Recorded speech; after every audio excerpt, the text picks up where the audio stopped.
I am so excited for this. This is something that we've been working very hard, and it's a culminating activity of some things that we have been trying to accomplish in these past it's been a quite a quite a few almost a year now. So I thank you for your time and your presence here as we move forward to talk about Black health equity. So let's talk about why we're here. Um, the state of Black Long Beach was the first document to highlight and that centered Black Long Beach residents, highlighted these significant disparities among Black Long Beach residents. What this study found, what this report found that and it holds true today, is that Black residents had the lowest average life expectancy at 75 years. Black residents had the highest rates of diabetes. Black mothers experienced the highest numbers of infant deaths. So we know that there are disparities then, and they're still apparent now. Um, It also highlighted the disparities in social determinants of health. So Black residents had the highest rates of poverty, largest percentage of residents who were rent burdened, and experienced the highest disparities in educational outcomes. So this is in 2012. In, in 2021, these disparities have been persistent, if not worsened, in the past 9 years. Um, and so the state of Black Long Beach outlined a call for coordinated policy, research, and programmatic action to address the critical area of health statuses of Black youth and adults. But like I said, that these disparities have persisted since this particular call to action. So the development of the Black Health Equity Collaborative, and we'll talk about that a little bit later, seeks to answer this call to action to have coordinated policy research and programmatic action to address these disparities. But I mentioned Black health equity, but let's talk about what health equity is.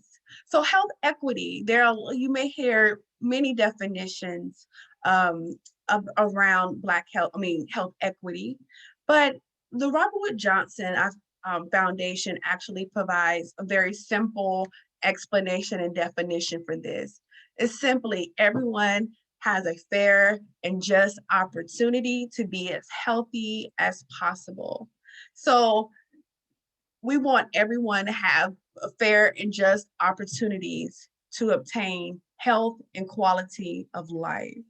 So that entails looking at the factors that create these health disparities that I just discussed. So things like poverty, it acknowledges discrimination, poor quality of education and housing, lack of access to healthcare and quality of life. Um, However, working towards health equity or health equity for all ignores the unique characteristics associated with race-based differences. So it ignores historical context that create race-based differences and the valuable cultural factors, these unique cultural factors that promote quality of life for quality of life among individuals. So let's talk a little bit about historical context and these culture and valuable cultural factors that we can use to promote quality of life.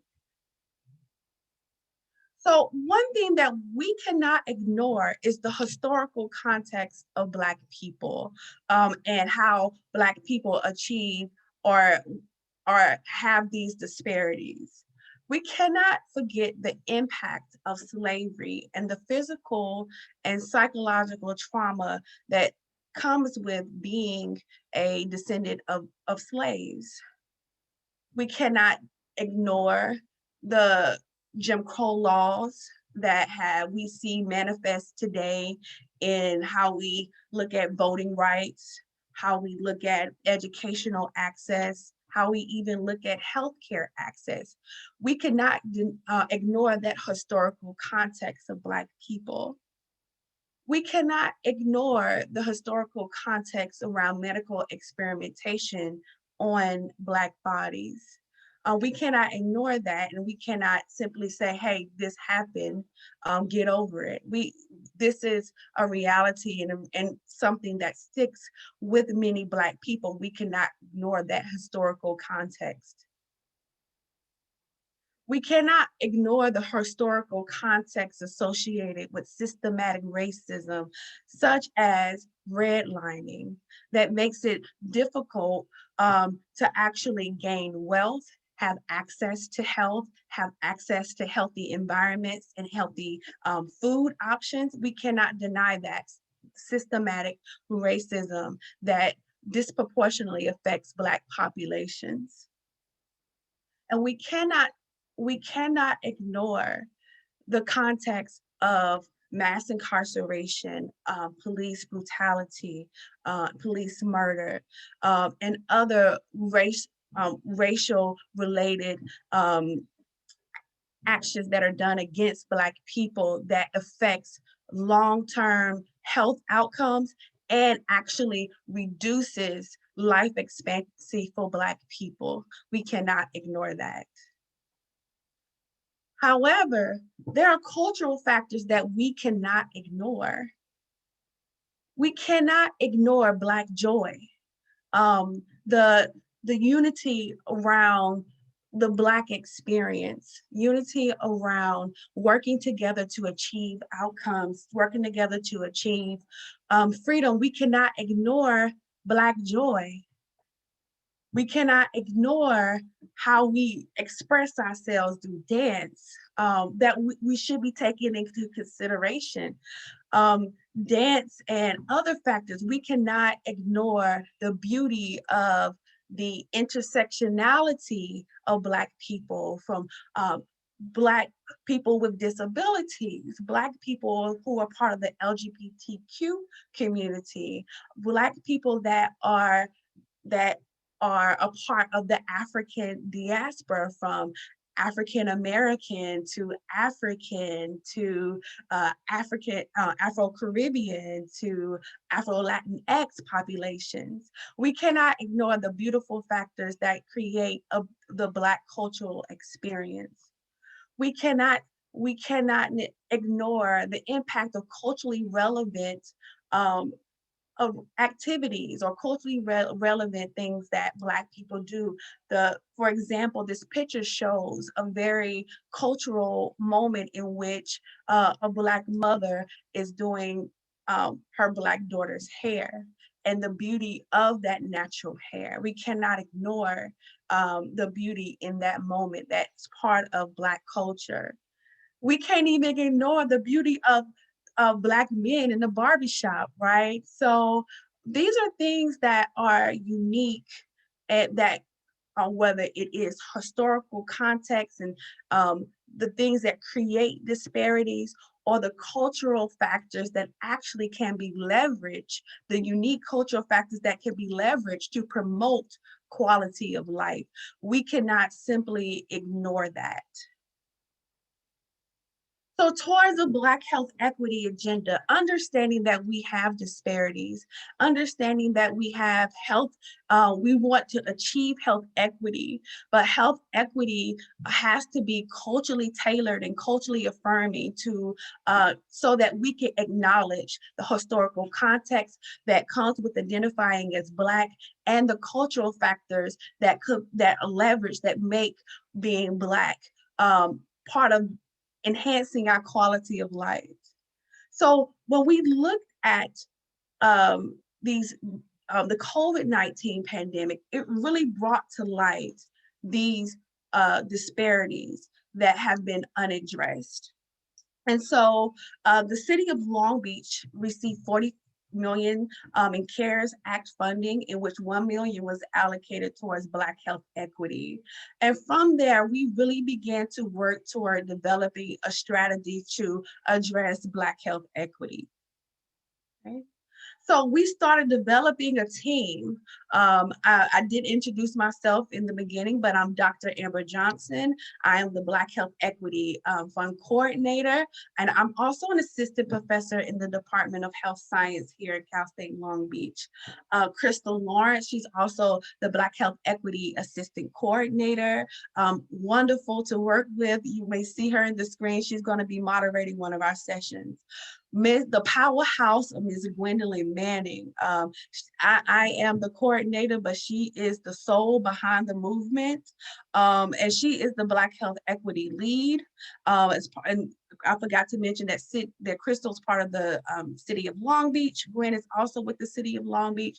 And we also have Ms. Andrea Lee, who is a fund development specialist, but she's so much more. She has really been working with us to develop this Black health equity agenda here in the city of Long Beach. So we started creating a team around Black health equity and a partnership.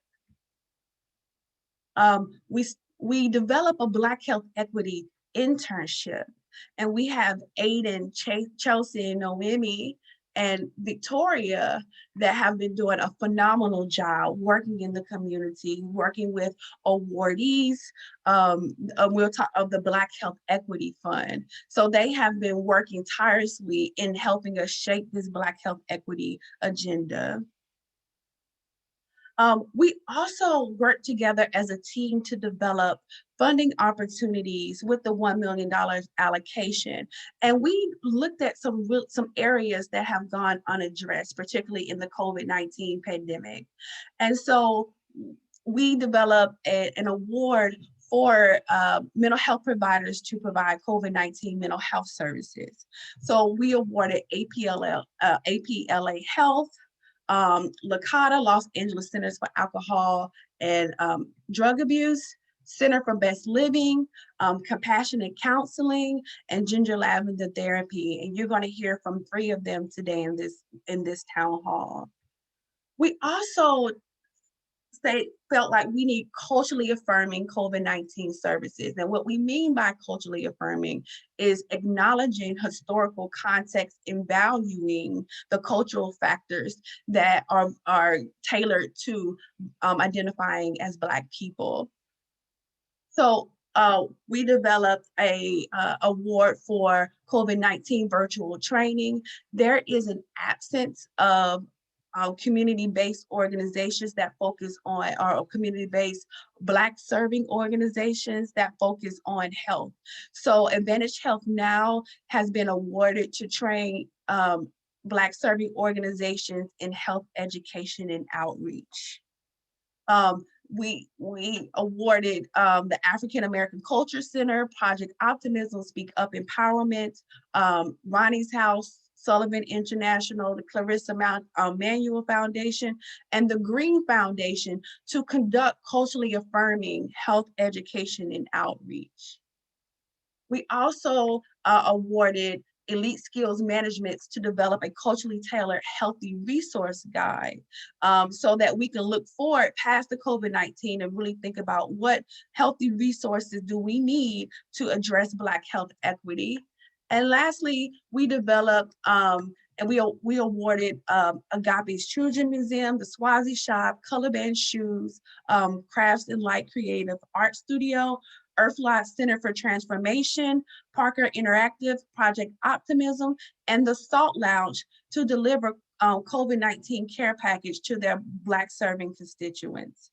So we have been really working to develop a model for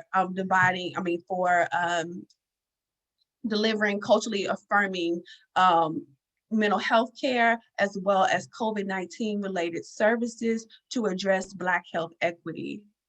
Okay, so evaluation and sustainability, we are working to monitor our awardees' progress, and we're going to report that out to you. So we're going to have these subsequent town halls, and we're going to be talking about our progress.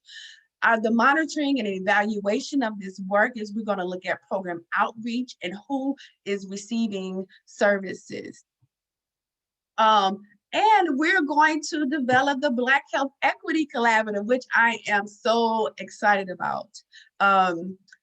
We're going to grow the Black Health Equity team to a Black Health Collaborative that will consist of a partnership between the university, the city of Long Beach, the Black community members, and stakeholders in Black health equity. So these, for the purposes of research and evaluation, community wellness programs and support for Black serving organizations, communication network and dissemination, such as a updated state of Black Long Beach.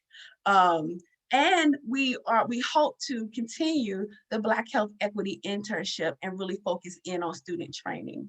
Okay.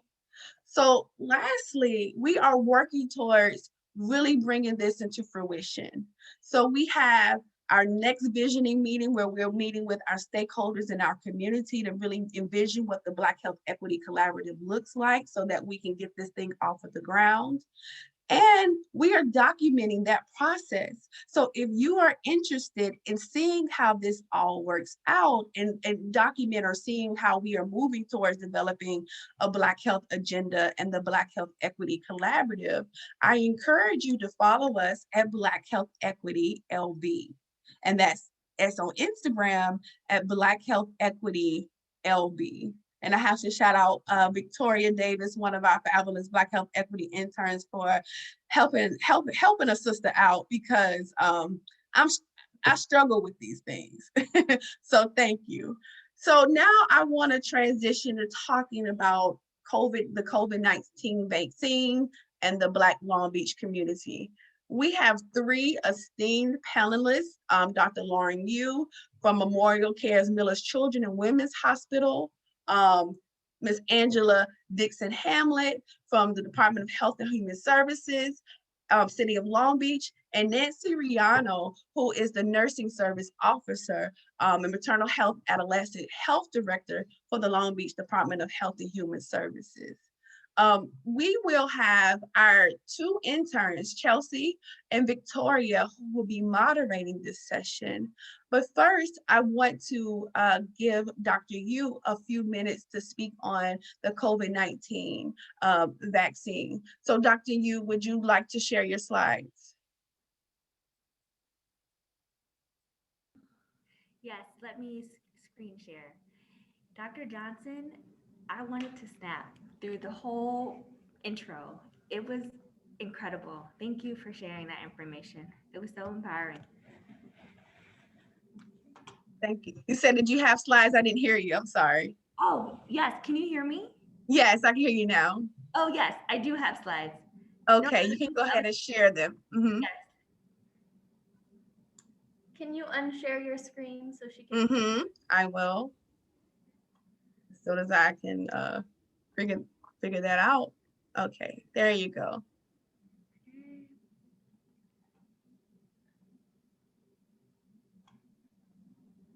Can everybody see the screen? Okay. So my name is Dr. Lauren Yu. I'm an OBGYN hospitalist at Long Beach Memorial. And this segment is really just to discuss the COVID-19 vaccine. And following this, we'll have more Q&A. So we all know that COVID-19 has devastated the nation and the world. And when we think about the effects of the disease, it's alarming when we take a step back and look at people groups and ethnicity and race. And we know that individuals that are of color are far worse affected by the disease. So when we look at Long Beach in particular, it's the same statistic. African American people make up 12% of the population of Long Beach, yet they make up 14% of all deaths associated with COVID. And I want to say that again because it is something that is heavy and it is something that should not be. So we make up 12% of the population of Long Beach, but 14% of all COVID-related deaths are individuals that are African American. there a way to change? I can't see this side. I'm just fixing the slide sharing. Okay, thank you. Perfect. So when we think about the vaccine and question whether or not we should get the vaccine, I think we should all think about not just ourselves, but how we can protect our families, how we can protect the communities that we live in, and set a good example for others. So these are some of the questions that we will address as we move through the slides. So a major question that everyone has been asking, is the vaccine safe? So safety is of utmost importance. When the vaccine was created and in trial phase, safety was the #1 goal. Most side effects that happen when there are vaccine trials happen within about a 6-week period, but the FDA specifically required that there be 8 weeks of monitoring when there's development of the vaccine.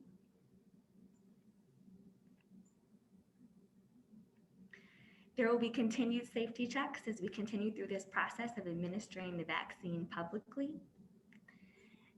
And when we think about the usual process of developing a vaccine, the FDA usually requires that a few thousand people are enrolled in a trial before we can roll out safety information. The trials for COVID-19 included each of the vaccine trials, all the vaccine trials included more than 20,000 individuals for both the Moderna and the Pfizer.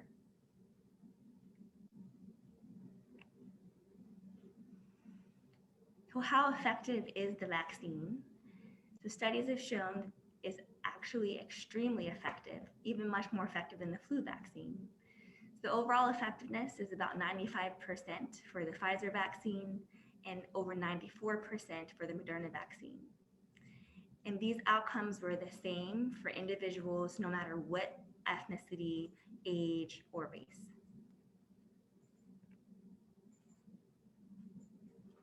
So as we said, the Pfizer vaccine enrolled over 40,000 individuals and the Moderna over 25,000 individuals.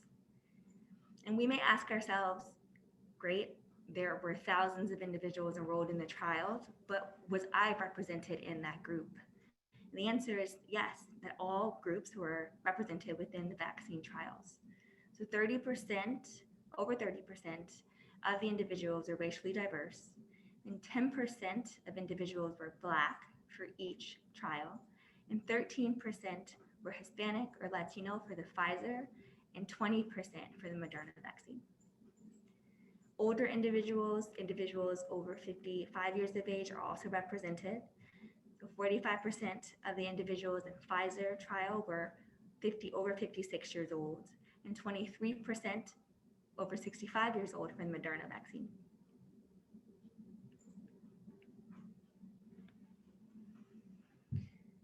So here we ask about the trust of the vaccine and, again, safety. So it's important to know that the FDA uses strict guidelines for all vaccine developments and that no steps are skipped. I think this is difficult to wrap the mind around because we know, like, historically, it has taken years to develop safe vaccines. Yet here we are with the COVID-19 vaccine in about a year's time since we saw this large spread of the pandemic. What I think we don't often think about, and maybe is not talked about, is that there is a large platform of information that was pre-existing before we developed the COVID-19 vaccine. So it's not just this emergency use authorization that we'll talk about later in slides, and that we had large resources to help us develop the vaccine, but it is that the COVID vaccine is a coronavirus is what causes the COVID-19 disease. And we know a large amount of information about coronaviruses. And so with the information sharing across the world and technology and the pre-existing knowledge, we were able to use that to help develop a vaccine.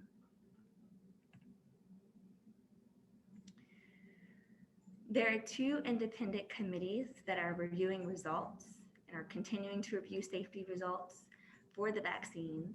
And these committees don't have any conflict of interest and no association with the vaccine companies.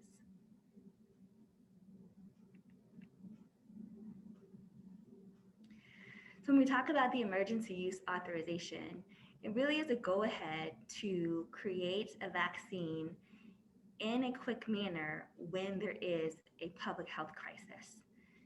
And we know we have all experienced and are living in this crisis. It's a shorter process, but it does not compromise safety. And so when you think about the emergency use authorization that has been applied, that was applied, as well as the pre-existing knowledge of coronavirus, we were able to create this vaccine that's very effective within this short window of time. And again, there are advisory boards that are continuing to review data.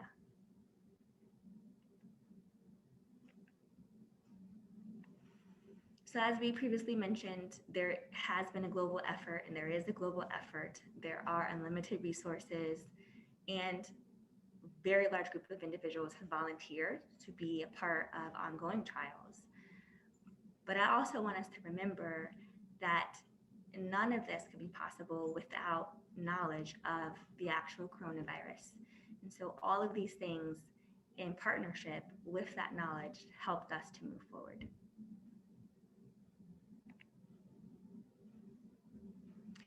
So for the vaccines, both are messenger RNA vaccines.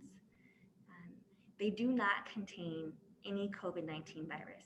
They use genetic material to help the body make a protein that is identified so that if an individual was exposed to COVID-19, the body would be able to create an immune response. But they do not contain COVID-19 virus. And this is just a fun fact about the Moderna vaccine. It was developed by Dr. Cobia, who's pictured here.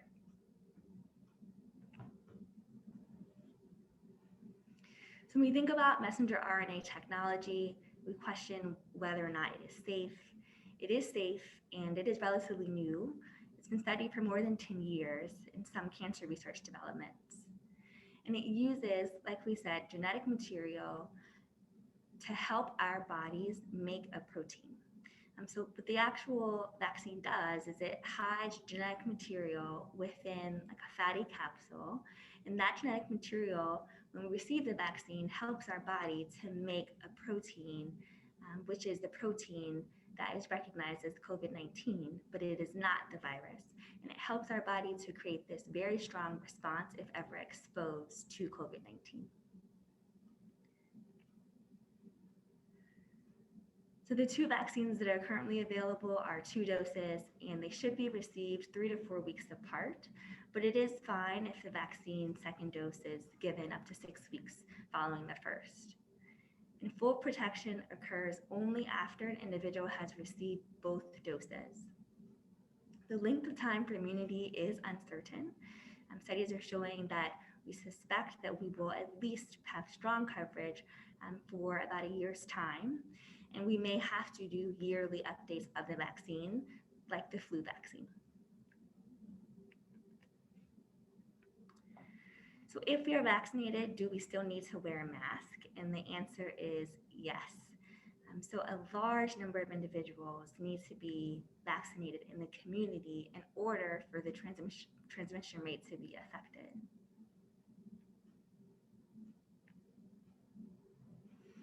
And just thinking about side effects that we may have if we do receive the vaccine, there probably will be some short-term discomfort like pain at the injection site, some tiredness or fatigue, maybe headaches, some muscle pain, chills, low-grade fever. But reactions usually pass within a 24 to 48-hour window.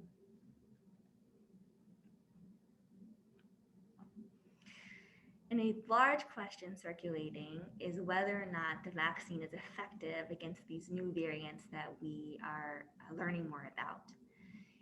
And the answer is yes, that there have been studies that show that there is some effectiveness against these new variants. It's a continued process of investigation, but there is some immunity that's offered.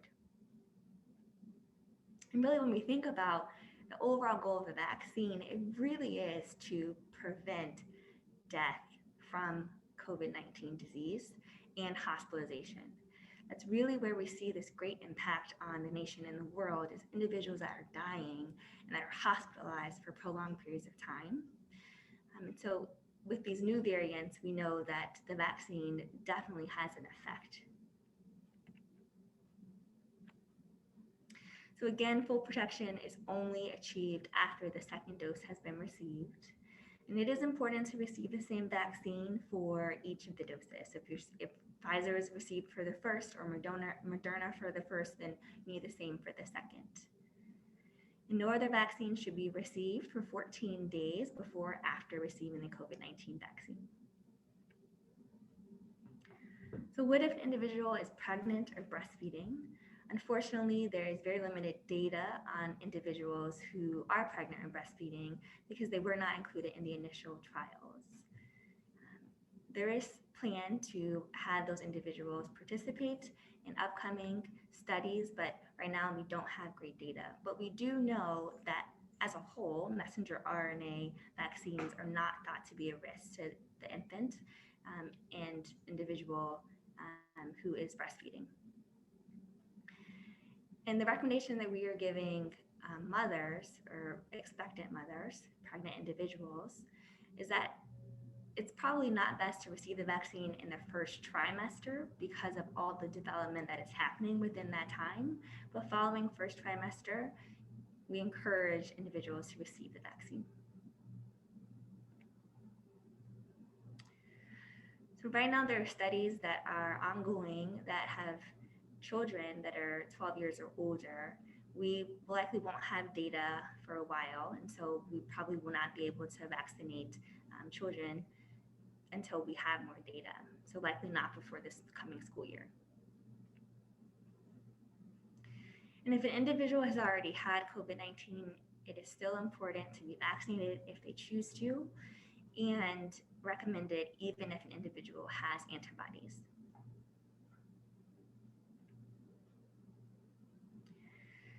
So there is a plethora of information about COVID-19, about its effects.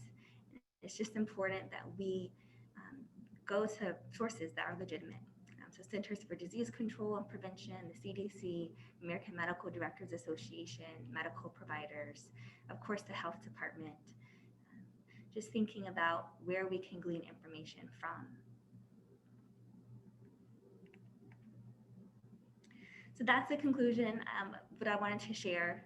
We'll open up with Q&A, but we have the responsibility of keeping ourselves safe, and not just ourselves, but the people around us, our community and our families. So thank you. Thank you, Dr. Yu. We'll now transition to Nancy Riano, Angela Dixon, and Lauren Yu. And then we're going to have our moderators, Victoria and Chelsea, with a question for our panelists.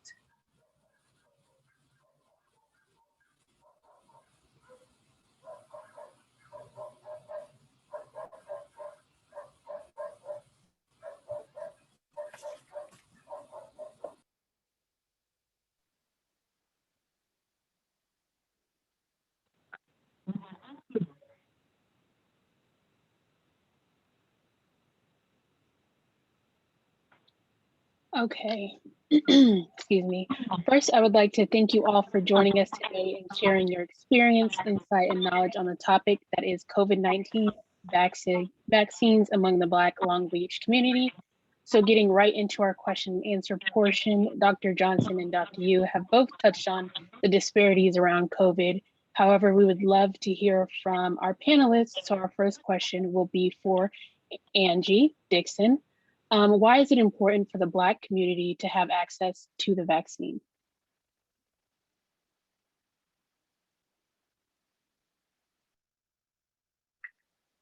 You're going to have to unmute yourself, please.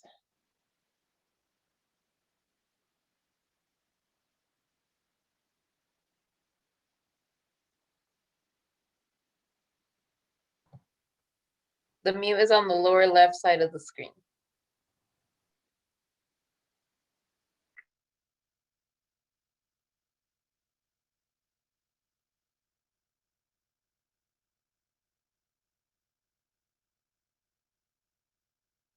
gonna go off mute.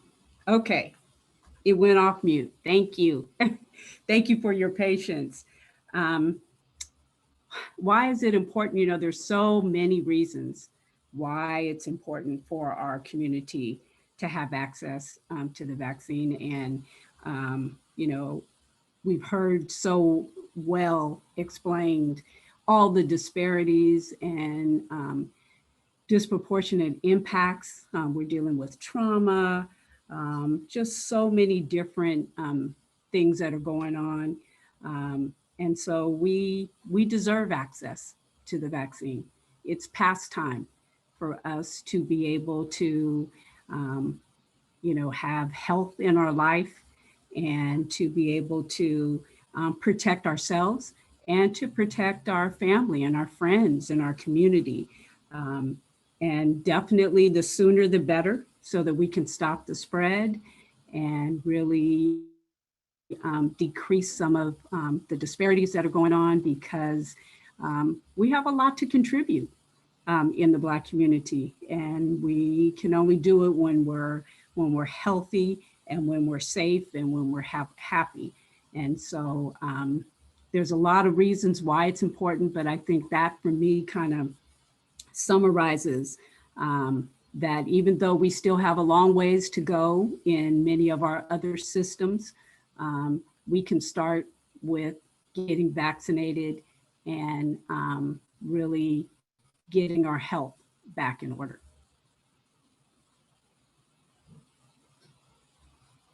Okay, that was a wonderful answer. Thank you for sharing. The next question is going to be directed at Nancy Riano.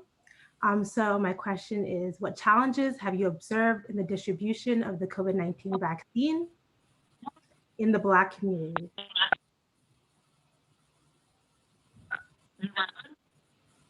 Great. Are you able to hear me? Yes, we can hear you. Great. Okay, great. So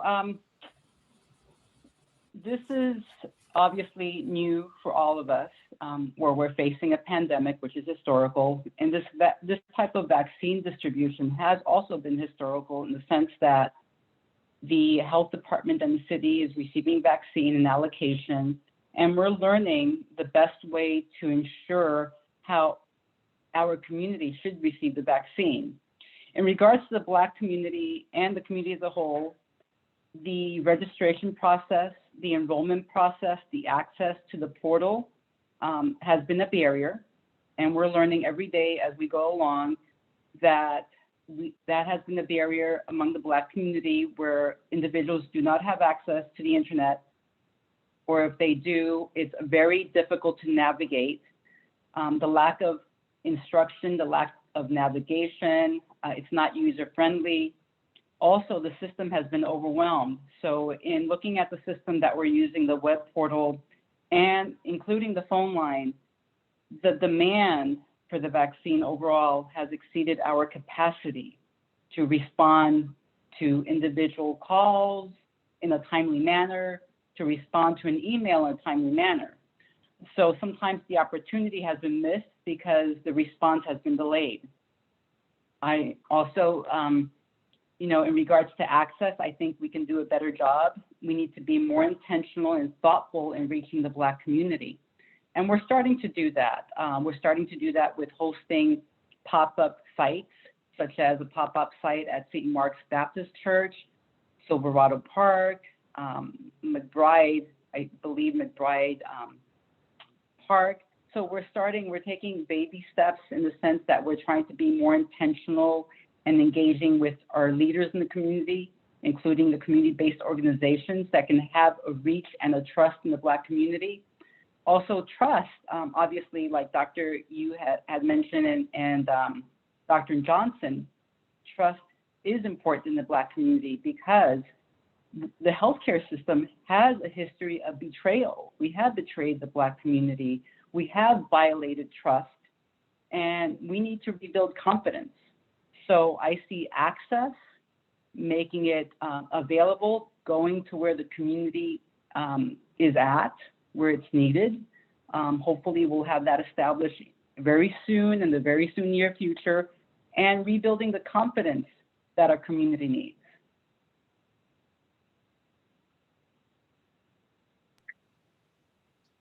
Thank you, Nancy, for highlighting these barriers and the current efforts to combat them. Moving on to our next question, what are steps that are being taken or should be taken to bridge the vaccination gap or adherence in the Black community? And we can open this up to anyone.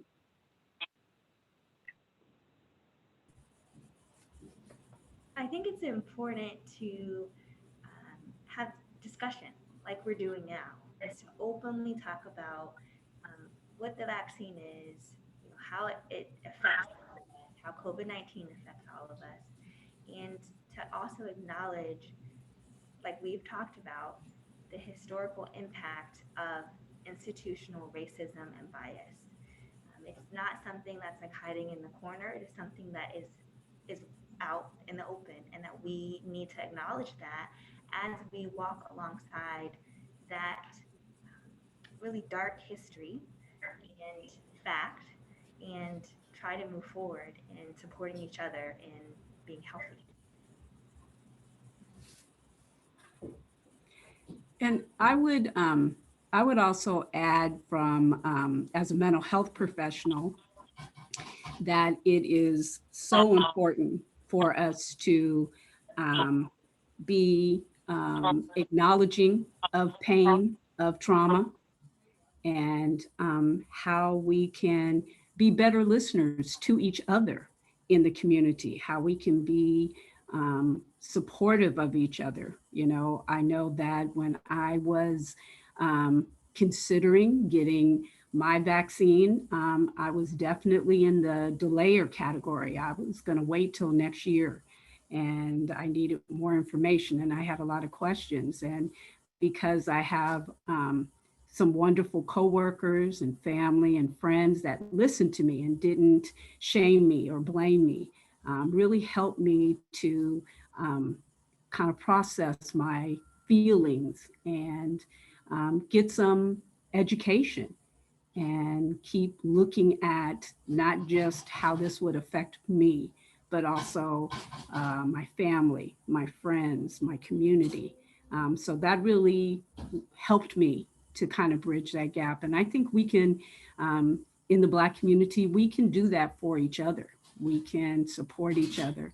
And I know we're going to talk about our wonderful Black mental health providers a little bit later, but, you know, definitely encouraging people that if you need to talk to someone, we do have Black mental health providers available that you can be open with and honest and talk through whatever might be hesitant for you. Or even, you know, we know that some people can't take it. We also know that there's some people who are on the no end. I'm gonna not do it.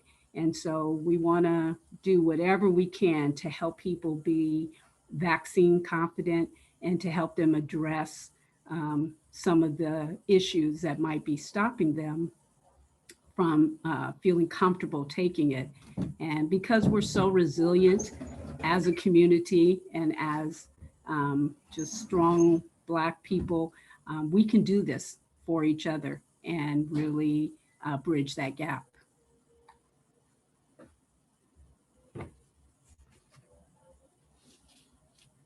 All right, so we'll continue. Thank you both for your answers to that question. So our next question is, in what ways do we ensure equitable distribution of the COVID-19 vaccine among the Black community?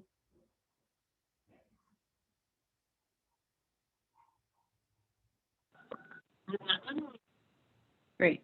So I can try to answer that, but with the city, we're trying to establish processes with our community-based organizations where we can have, like I mentioned earlier, a pop-up site where we can go to the site, provide it directly to the community. Instead of having the community come to us, go to where the community is at. And what we're thinking of is that being intentional and thoughtful in reaching out to the Black community. And we did start that, like I mentioned earlier, with St. Mark's Baptist Church here in Long Beach and also in Silverado Park. And I know there's plans to have a pop-up clinic in North Long Beach where, we can have our Black leadership in the community or churches or people that are trusted leaders that people have confidence in help enroll the community into these clinics. So there could be assurance that it wouldn't be someone from outside that area. Also, there's discussion on focusing on census tracts. So knowing that Black people are suffering disproportionately the burden of COVID disease, COVID hospitalizations and deaths, and knowing that they have reduced life expectancy, focusing in the areas where Black communities are, where we know the life expectancy is less than other groups of people, such as white. So we're looking at, are we going to adhere to this age? Because right now there's this criteria to meet. I don't know if people understand, but there's phases and there's tiers, and we're getting through like tier 1, phase 1, tier A, and first it was healthcare workers, and then it was like emergency responders, and now it's moving. It became 65 and older. So sometimes it's hard because the criteria is changing. But 65 and older, my department head this morning was sharing 65 and older for someone that's white is not the same as 65 and older for someone who's Black who has a reduced life expectancy. So looking at things like that to make it equitable. So do we go into a community where, we know there's a high rate of diabetes, hypertension, people are Black, and we know the life expectancy is greater, it's less than the counterpart. Do we start vaccinating people less than the age of 65? Do we take into account the whole picture?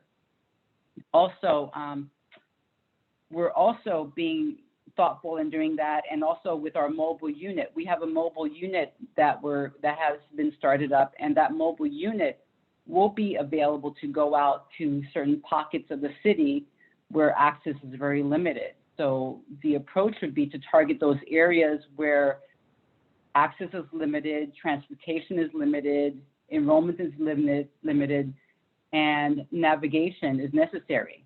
So those are the approaches that we're taking to ensure that our Black community has access to the vaccine.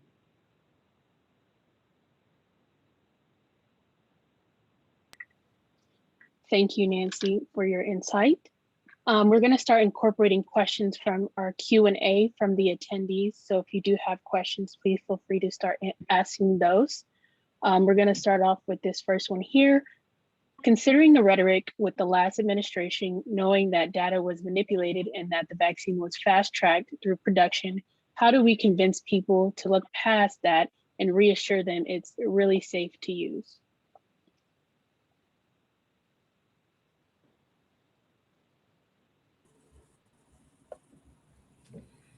I can definitely share from a psychological point of view is, again, listening to people, hearing what they have to say, even when we disagree, even when people sometimes have to talk about the past. We got to identify that in order to be able to heal and move forward.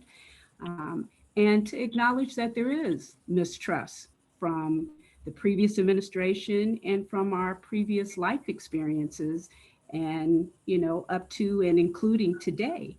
So I think, again, talking and listening and bringing in our professionals and our medical experts, and really kind of absorbing ourselves in all the different things that are out there to help us get comfortable with the vaccine and to be confident with it. I agree with that, and I like the way that you stated that, is that it's important for us to listen and to be open-minded and to be able to offer each other a space where we are comfortable discussing the hard things and discussing hesitation, because we have our own biases and own hesitations for different reasons. I think it's important to have a platform where we feel heard.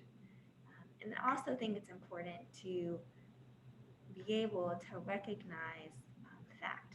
And we know so many facts about how the vaccine was developed, about the process of how it was developed, the safety kind of checks within the FDA, and the knowledge that was pre-existing about messenger RNA technology and the actual coronavirus.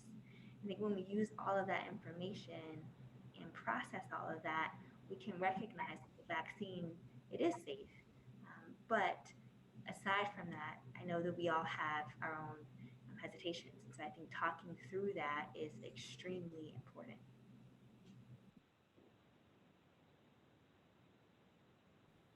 Okay, so I'm going to be, I'm sorry, was someone talking? Okay, well, I'm going to be asking another question from our Q&A board. So someone asked, why is the pandemic affecting the African American community worse than other communities?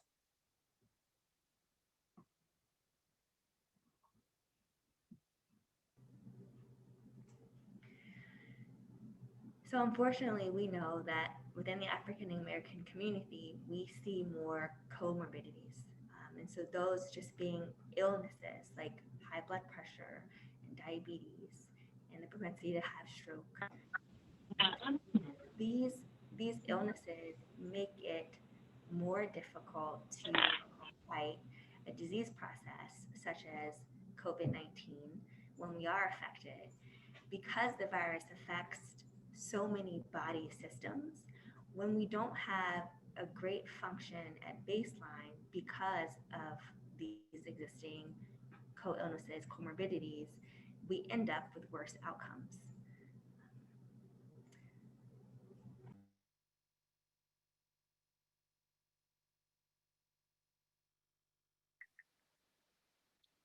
Thank you for your response, Dr. Yu. Did anyone have anything else to add to that question? Yes, I just Perfect. want to add to Dr. Yu's, what you said was excellent. I just want to add that a lot of the Blacks are also overrepresented in frontline work.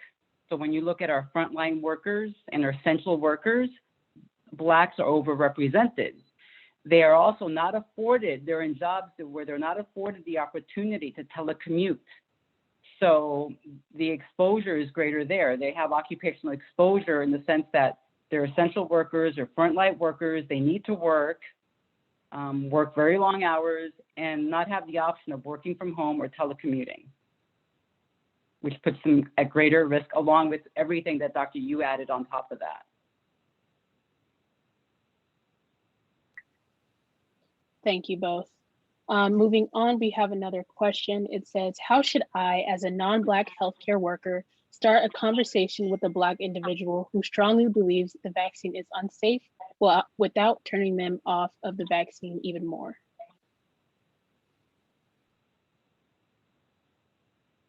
Well, I would encourage you to be a good listener and to acknowledge the pain and the trauma, and to let people know that, it's okay to have questions. It's okay to have concerns, and it's okay to not be ready. So what can I do, as a provider to answer any of your questions, or to listen to you, or, do what I can to support you. So I think that's, a very important piece is, again, building that trust. Trust doesn't build easily, but I think it can if people are open and they're honest and they're compassionate with the struggles that we have, as Black people, and wanting to do whatever you can to help, but most of all, understanding and being kind, I think is important, and acknowledging strengths too, because despite everything that's going on, we are resilient as a people and as individuals. And so you also want to come to them from the strength perspective of, what are some of their strengths, and what are some of the things that they're challenged by. So you get that balance of, educating them and comforting them, and at the same time being kind. Concept of affecting the outcome came up in a meeting last week. And I think that it's a really important thing to think about when we are having conversations, hard conversations with individuals that may have differing views. That our goal should not be to convince someone to do something or to try to force someone to do something that we think is correct. Because we have to respect each other and respect that we are coming from different places and that we have the right to make different decisions. But when we have these conversations, the goal should be to share information and to create a safe space of talking and vulnerability to be able to delve into some of the hesitations that we have about these things.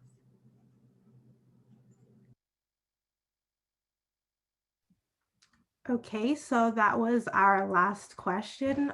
We had a few more questions, but we want to move on to talk about the Black mental health providers so that we don't run out of any time.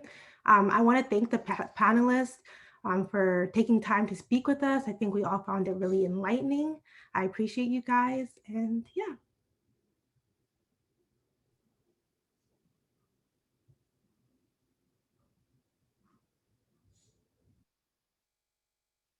Thank you again. This was very useful information, and I really appreciate you being here today. Next, we're going to go and talk about our COVID-19 and COVID-19. I'm sorry, let me pull this up. Yeah. COVID-19 and mental health in the Black Long Beach community. And we have 3 of our mental health awardees that we will be, that you'll be hearing from. We'll be hearing from the Center for Best Living with Dr. Hardy. We have Ms. Robin from Compassionate Counseling. Robin, I'm still learning how to pronounce your name, so I hope that when we get to your section that you will pronounce it for me. As well as we have Ginger Lavin, Robin represent Compassionate Counseling, and then we have Ginger Lavender Wilkerson of Ginger Lavender Therapy. So we also have our question and answer session that's going to be moderated by Crystal Lawrence, our assistant coordinator for the Black Health Equity Fund. So we are going to be turning it over to these panelists at the moment. So. All right. Everyone can hear me? Hi, yes, Crystal. All right, great. So thanks for tuning in, and thank you to our wonderful panelists that joined for the previous panel. I'm really excited to have these Black women here. It's Black History Month, and next month is Women's History Month. So I think it's an amazing thing when women come together. I'm getting text messages, excuse me. But let's jump in. My first question that I have is, how have your services pivoted during this pandemic? And anyone can feel free to jump in, or we can start with Dr. Sandra Hardy, and then anyone else. Good evening. I'm Dr. Sandra Hardy. I'm a clinical psychologist and marriage and family clinician, and I work in the Bixby Knolls area of Long Beach. And the main thing I would say, I mean, we transitioned from individual therapy where clients are coming to the office to doing telehealth. And so that's been the biggest pivot for me, is doing telehealth. And I thought it would be a barrier, but actually it's proven to be really helpful in a lot of ways. And I think we've had a real positive response from our clients in being able to use telehealth. And yeah, I've been pleasantly surprised. And as participating in this program, we were able to provide services free of charge. So that's been really nice. Yeah. I would agree with Dr. Sandra that telehealth has been around in our profession. By the way, is Robin Biaharu. I know Amber asked how to pronounce my last name. It's Biaharu. Telehealth for our clinicians have been around since like 2015, 2016, but as a licensed marriage family therapist, I just chose to never use that platform. Like being a people person in the office, dealing with them, you know, their whole body is speaking to you. And so for someone who's never used that technology platform, it was a transition with learning how to use that. But I would agree that it has become more helpful. And honestly, I'm seeing more clients through telehealth than I was seeing in my office. Hello, I am Ginger Lavender Wilkerson, licensed marriage and family therapist, also in the Bixby Knolls area. As far as the pivot, just like the other women on the panelists stated, the pivot to virtual treatment or telehealth in both formats, via phone and via computer. I work with a lot of teens, and so they're on their phones all the time. That is like their number one go-to. And so for them, it has actually been very good because they're used to the FaceTime and used to that kind of thing. And so it was, and of course, distant learning. So that pivot was necessary. And then the pivot is being more flexible, I think, with loss and you know, different other related things that are happening, just being able to have some more flexibility with client scheduling and stuff. Mm-hmm. I would agree with the phone sessions. I have a lot of seniors who don't know this technology, and so it's easier for them to use the telephone in addition to it's easier for our secondhand nature for the teens. So on both spectrums, but yes, like not able to see who you're talking to and meeting them for the first time over the phone, but yet not having that visual has been a major pivot. That's interesting. I would add one more thing too. We've talked a lot in this last year about structural racism. And one of the things that helped with telehealth is that the mental health community reduced or changed a lot of the laws in terms of making it more accessible so that you can see more people without having to go through stringent policies or procedures. And so they basically, the American Psychological Association, Marriage and Family Therapy Associations, all made it a lot easier. So you don't, as clinicians, we don't have the same barriers that we would typically have, that we had prior to COVID-19. So on a structural level, they also made it easier for us to be able to access the services so that we could easily make those services available to others also. Yeah, that's interesting. You all touched on a lot of different, I guess, intersections or populations that you wouldn't think that it would be better doing telehealth, right? We're used to the standard in-person talk therapy, but older adults and teenagers, they have this specific need, and you all have been tasked with meeting it.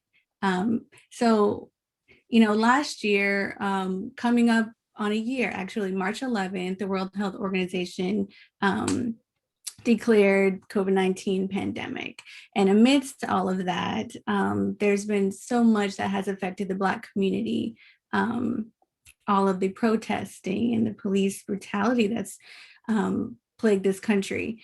Can you briefly touch on the need for mental health services almost a year into this pandemic? I know someone asked, has service utilization increased or decreased? Anyone want to touch on that? It's increased, you know, around the election time, I've had a lot of clients who were having increased anxiety about what was going to happen. That had nothing to do with the pandemic, but just where are they going to fit in this society in the United States as a culture. So that was a spike that I didn't see before this situation in doing with COVID. grief and loss is the same situation. And it's not just the death, it's relocating to a family member's house because they lost their home, job, income. So it's the same issue from when it started, when it's coming to grief and loss, but more so just worrying about culturally where they fit in. I also like to add what I did notice is that because I do work both with teens and adults, is that there is a realization too from parents to recognize the need to get some support for their children in this pandemic. There's also been like just this racial battle fatigue that constantly comes up. And it was almost like a fishbowl, like everyone's in the house watching this. And so it becomes a fatigue. And similarly, the loss, and then this loss of social connectedness, like the slide that Amber showed with the like electric slide and, you know, people out dancing and, you know, and having that social connectedness in a lot of cultures, that is something that, you know, is strong in the communities that has been kind of taken away. So not the natural resources that people normally have.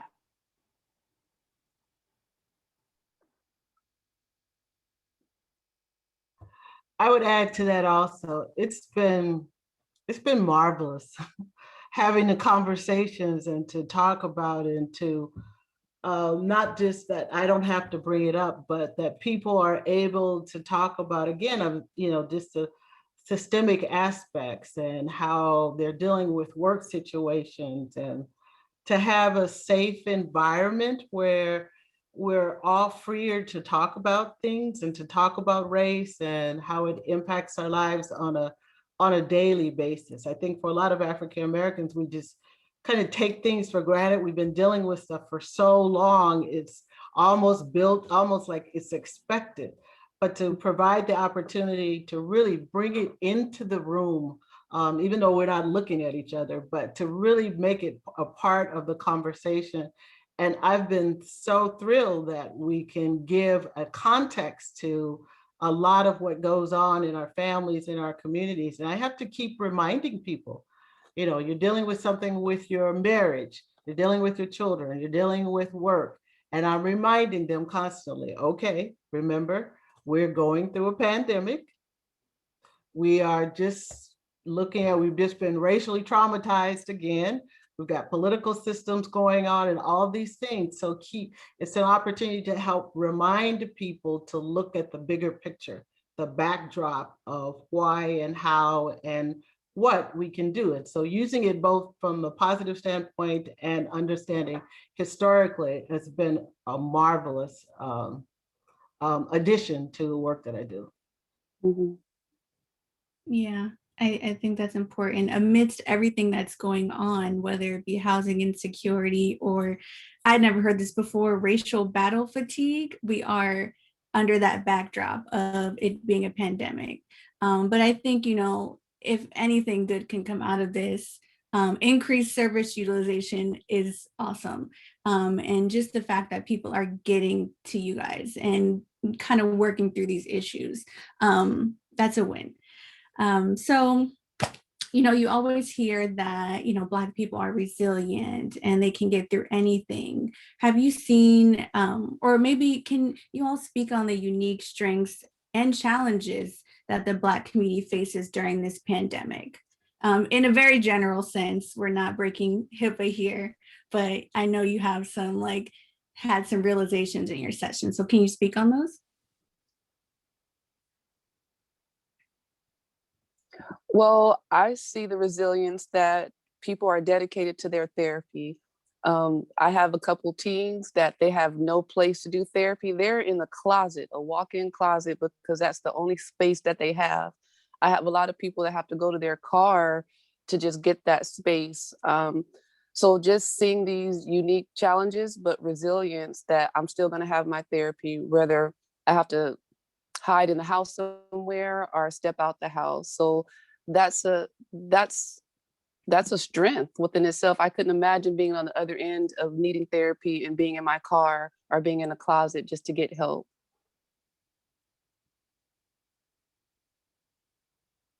what I've seen, which is a duality of sorts, is sometimes what our strengths are, people rely on that. So like we, you know, as a racial group of people in general terms, we get through hard things, we manage things, and that is a strength, that's resilience, but it takes a toll on the body. And when we talked a little bit about the disparities, if on our bodies we're dealing with this and it is manifesting itself in our bodies, then of course we have high hypertension, we have all of these like things that are happening with our bodies. So for me, yes, it is such a strength that we're able to do that. The collectivity that I've seen in community, even, you know, the Black church is really important.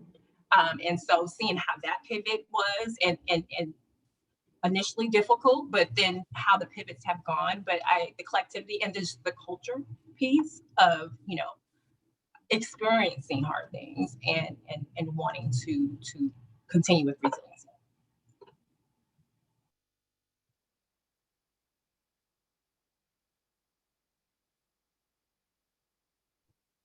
I'd say another one is some of the other, I have two other therapists that have worked with me on this project, and some of the things that they've said were that when we have people in our community that they trust, and so part of the resiliency, I guess, is that we've learned how to trust and to lean on each other, and that our community, in many ways, we've been there for each other. And so when people that we trust say it's okay or encourage them to seek help, they're more likely to do that. And then once they get in the office, I'm not having much difficulty getting people, or even on the phone, to talk and to open up. So we may start with something like, how has COVID impacted you? And then we get an opportunity to talk about some of the other things that are going on in their lives. And yeah, we're very resilient people. And so part of the work has been also just helping to identify and own and claim some of the resilient pieces and parts, to reclaim, you know, more of the parts of us, that we're not just dysfunctional, but that there's so many positives. And so to try to balance that out a little bit more and to expose them to how the media, some of the media, all the creativity that we see out there in the community right now, reading books, and just the openness to change and the hope to be better. I think that's a resilient factor. Piggybacking off of what Ginger was talking about, the church, that has been a major piece with most of my clients, is keeping close to their Christian roots. You know, church has been like a foundation within the Black community for generations. It's just like we had no place to go, but we had church. And so church is now streaming, which before the streaming happened after the fact, but not live. And so now people are in church live when it's happening. Zoom Bible school, you know, they're still giving out donations or distributions with food and clothing, which was happening pre-pandemic, but still was happening for the needs that are meeting our community today. So church is a foundation for, I believe, the Black community. Agreed. And not being able to gather definitely does affect a lot of us. That was a really good point that you brought up, because I didn't even think about that. And so that was very powerful. Another thing I wanted to highlight is something Robin said, where yes, you will see people like having sessions in their car, in their closets. Like, I'm one of those people, but you know, you got to do it. These times have been really difficult. And so you just have to find a place and find your person. I had one more question, and I wanted to encourage people to ask some more questions so we can get to them after. But I wanted to know if you could all share one resource or one strategy or tip that our viewers can walk away with, so that in between their therapy sessions, they can kind of ground themselves and kind of feel like, I got this another day. Do you have something for us?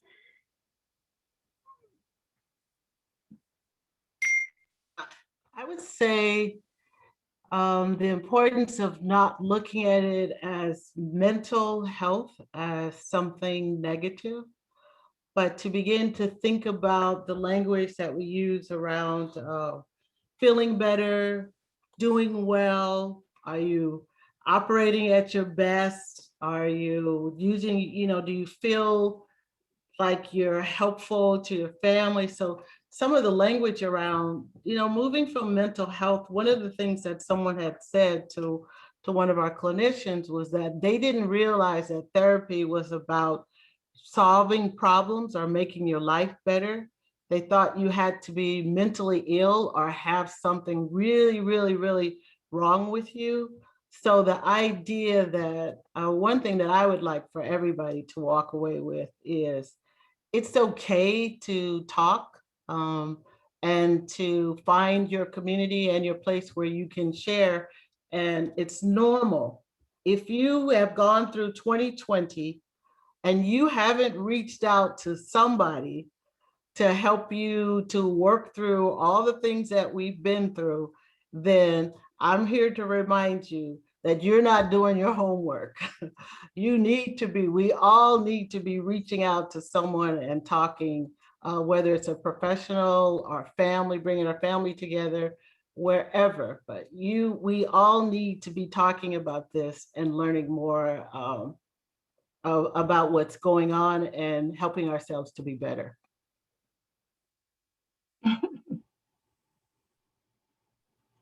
I'd like to add, and this is with the language piece, is like total health and total wellness in terms of, I believe in sun therapy, getting out and having the sun touch your face. If we think about just moving the body, I know that, African Americans traditionally are very creative, very physical, and movement is really good and helpful because we hold a lot of stress in our bodies. If you're unaware, like your neck's, oh my goodness. So like just moving and being free and allowing your body to just to be. These are some of the things that you can. Also, I don't know about the other young ladies, but if you are African American, we have a few more slots available for our counseling. So if you are interested, definitely check with the moderators that we still have a few openings. But those would be kind of immediate movement and getting the body active. I would agree with both ladies. In my practice, I work with ecotherapy. So that's like the intersection of mental health and nature. And nature is an amazing place to be for healing your soul. We go to the doctor yearly for physicals, right? To make sure our body is well. We get our blood drawn, we give urine just to make sure things are going well. But we don't check in with our mental health to make sure things are going well. Going back to the client that you said had Dr. Hardy, that you have to be crazy to get mental health. And that's a stigma that's still out there, sad to say, but checking in on your mental health is important. Crystal, you mentioned strengths and challenges, and I just want to give a challenge that I think I just want to go back to, is that in the African American community, we're not attending funerals, and we do funerals. And that has been a really hard thing, even if you have strife in your family, you still want to show up. You may have strife at the repast, but you're still going to show up. And so that has been a difficult thing to can attend, this is our first time having Zoom or Facebook Live funerals or a drive-by funerals, sad to say, is just baffling still to me. But that has been a major challenge that I've witnessed with clients of people are passing, they're not able to pay their respects. Yeah. That is really true. I wanted to take it back to the chat because you mentioned challenges, and one of our viewers, Yardena Aaron, said that resilience can become rhetorical when we are still sick physically and mentally. So resilience to maintain survival needs to be looked at a little closer. And that's just going back to Maslow's hierarchy of needs. How can you, work on yourself, I guess your mental health, if you are still sick, may it be with COVID-19 or any other comorbid diagnosis. Does anyone want to say anything about that? Because I think that resilient word is used a lot. I like to weigh in a little bit on that, because that's why I say there's this duality of those words for me. But because as a people, the whole resilience is your ability to bounce back. But if you're bouncing back to already being behind, your bouncing back isn't helpful for you. And so resilience is how do we move forward, and what do we do to move forward beyond what our bounce back looks like? Because if we talk about all the other things that are happening with African Americans, and we look at statistics and health and all of this, oh, I'm just bouncing back to this. That doesn't feel good, And so I do agree with Yardena in terms of continuing the conversation and, okay, now where do we go from here? And I think that's what Black health equity movement is trying. Let's move forward. Let's bounce forward as opposed to bouncing back to if we could have been behind at that moment. Absolutely. We are trying to move forward, move our people forward. Any other thoughts? Well, for me, it is true that we are resilient people. There's just no way, nothing that I'm going to apologize about or anything. To have survived what we have gone through in this country, we are phenomenal. I mean, it's just extraordinarily phenomenal. That's not to take away, we are also very, very human. I remember Sojourner Truth said, ain't I a woman too? So it's not that you're so resilient that you don't hurt, you don't bleed. We still have the same human bodies, and we need support and we need food. So sometimes we have to talk about in therapy or in a session or coaching or however we're meeting, okay, how do I help you get some food? Where's the doctor? I make it a point to, when clients come in and they say they have this wonderful physician, I make it a point, I'm always writing down, what's the name of that physician? They went here, they had this resource, what's the name of that resource? How do we access that? So I think, like both of the other panelists have said, that we have to stop dividing ourselves into these small pieces, like our mental health, our physical health, where do we live, our sexual health, that we're these whole people. And so wherever that we have to begin to address our spiritual health, how do we bring it all together and take our strengths and not ignore our weaknesses, and to give validity to the fact that we're human. So we do have weaknesses, and we are a community, and we are better together. And so how do we strengthen each other and, recognize that, okay, we have strength and we're resilient, but at the same time, like Ginger was saying, how do we together we can move forward. I think that's kind of the message, and that I would just continue to work with. And it's something that we're going to have to work with. And it takes all of us to do this. And so the work continues. So come to the office, call us, and we can work on it. I was going to say, I agree with both ladies. And I like what Crystal said of Maslow's hierarchy, meeting the client at their basic needs. Like if they don't have shelter or food, how are we going to help them with the bigger pictures that they're dealing with? So it's meeting them where they are to get them to the next step. So like Ginger said, they're not going 2 steps forward and then 5 steps backwards. It's just helping them along the steps each way so they don't have that bounce back. It's just small baby steps with progression to get them to where they need to be. Yeah. And that's the reality of receiving mental health services. So on that note, you're saying, is everyone available to take on more clients? Is that?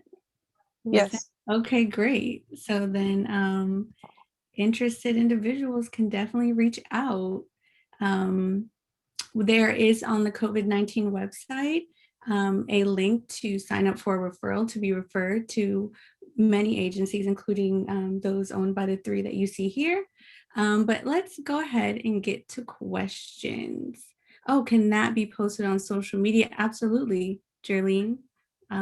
If they consent to it, yeah, we don't mind sharing this information. There are free sessions for underinsured or uninsured Black Long Beach residents up until April 30th.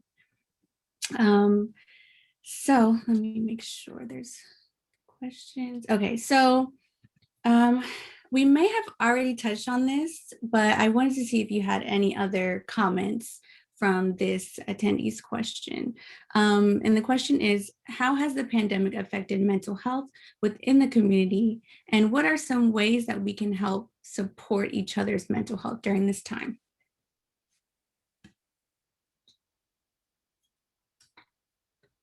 Something that has been affecting clients is working as an essentialist, but not having that, like right now, vaccinations are happening and not having that access to it. So it's stressful to work in an environment to where it's not looking at that they need a vaccination. So I have a lot of clients who are stressed out and worried about whether they have a job, and they're blessed that they have a job, but just how long can they stay in this because they are stressed out with being in that environment and not feeling protected. And so it's just really assisting them with understanding their coping skills. You know, a lot of people don't understand the difference between their positive and their negative coping skills, utilizing their support systems, as we talked about, church and family. And again, just taking them, we can't solve the problem all in one therapy sessions or even a couple of therapy sessions, but it's just giving them the tools that they need to get through it. So just processing with them, helping them understand, you know, they're being heard is one thing. You know, we all want to be heard and listened to. And so that's a major thing, is just letting them like vent or rant, depending on where they at in this process. Absolutely. I just wanted to kind of join in the second question, because it's also kind of along the same line of, and it's asking, how can those of us who are not professionals help our loved ones cope with the current situation? So a similar question.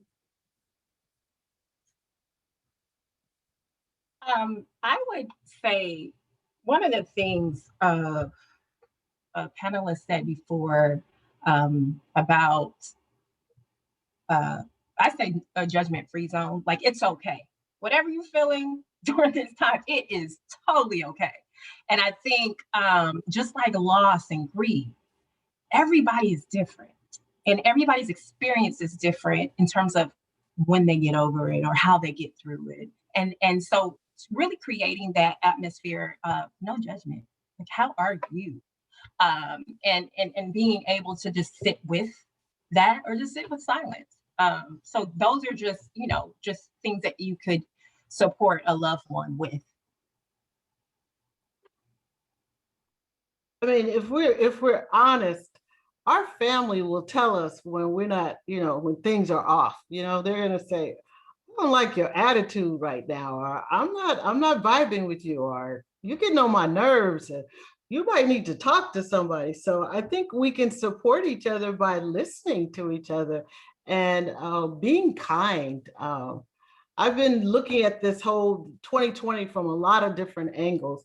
And I came to the bottom line that the simplest denominator for me is love. You can be kind to somebody and more, however much, but keep loving. You know, it's like love is Love covers a multitude of sin. Love help us if we love ourselves, if we love God, we love our neighbors, we love our children, we love our family. And I don't mean it in a way that we're in denial, but to access the real power of being people or being a person that can look beyond yourself and see, you know, how you can help, and to look beyond our family members. And you know, those saying, look beyond the fault and see the need. So we can be there for each other. That in your household, one of the things I tell the people I work with all the time, when you walk in your door, you know, there's a lot of stuff outside in the environment that we do not have control over. But when you walk in your front door and you come into your home, hopefully it's a safe place. And if it's not a safe place, how do you begin to find ways, or how do we help you to get the resources so home will be a safe place?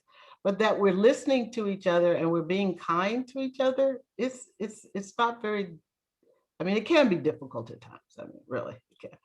But to work on, you know, being there for each other and listening to each other. So anybody can do that. It doesn't take you being a professional to be able to listen and to be kind. I would say normalize mental health and therapy. You know, hey, I see you're going through something. I don't know, because we all can only take so much, right? Because we're all going through something. And so suggesting that maybe you should talk to somebody about what's going on, that would be a great thing to do at this point, is just normalizing the importance of mental health and talking to a professional. I love these simple, actionable steps. Just breaking it down to the basis of love or normalization. That's a very simple concepts, especially in the Black community where seeking mental health services is not always the norm, right? What better time to empower each other than now? So thank you all. These are really good responses, really powerful. And I mean, I wish you were all my therapists because you're wonderful. I think that's all of the questions. Yes. I think, well, one, I'll give you all your flowers and your round of applause. And I think we can turn it over to you, Dr. Johnson, for next steps.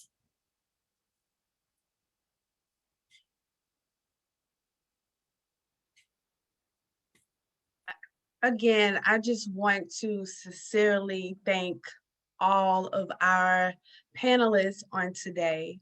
As we move forward, I want to, let's see, going back to my PowerPoint.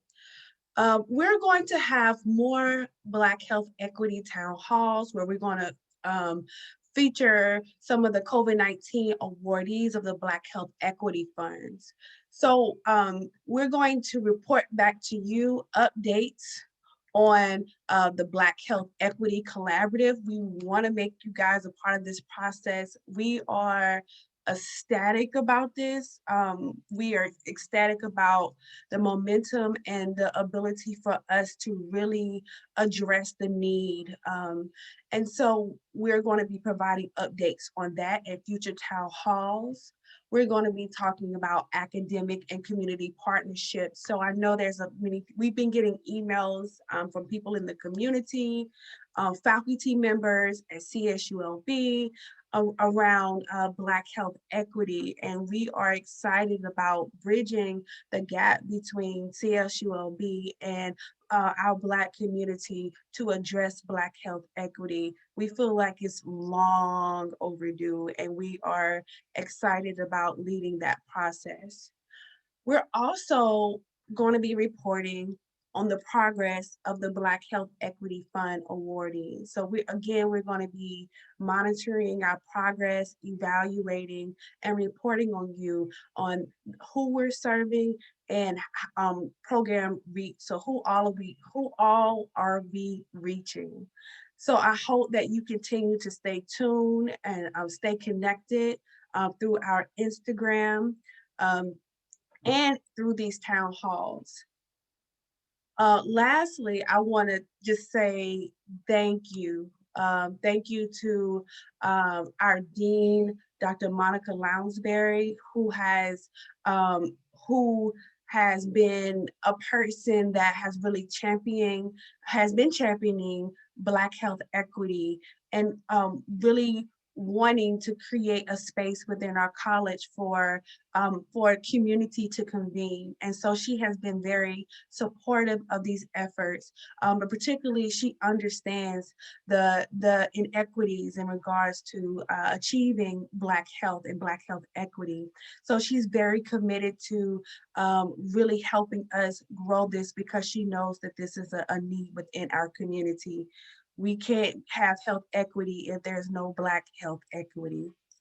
Sharon Cruz has been working behind the scenes. She set up the Zoom. Thank you so much. She is the assistant to the dean. Thank you, thank you, thank you. Kelsey, thank you so much. She is the person that has developed the flyers, developed a lot of the things as far as communication. Thank you. City of Long Beach as well, Memorial Care Millers, Women's and Children, our interns, our panelists. Thank you, panelists. You are appreciated. I know you've had a long day, but I thank you for taking time out of your evening to share your knowledge. It's so valuable. And last but not least, I really want to thank the Long Beach Black community.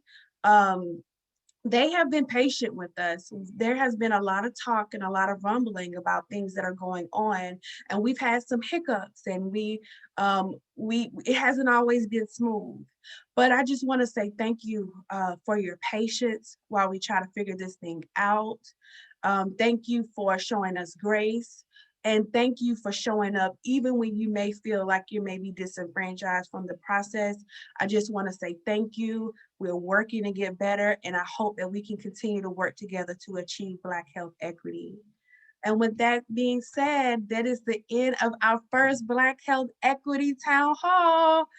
Thank you so much for coming.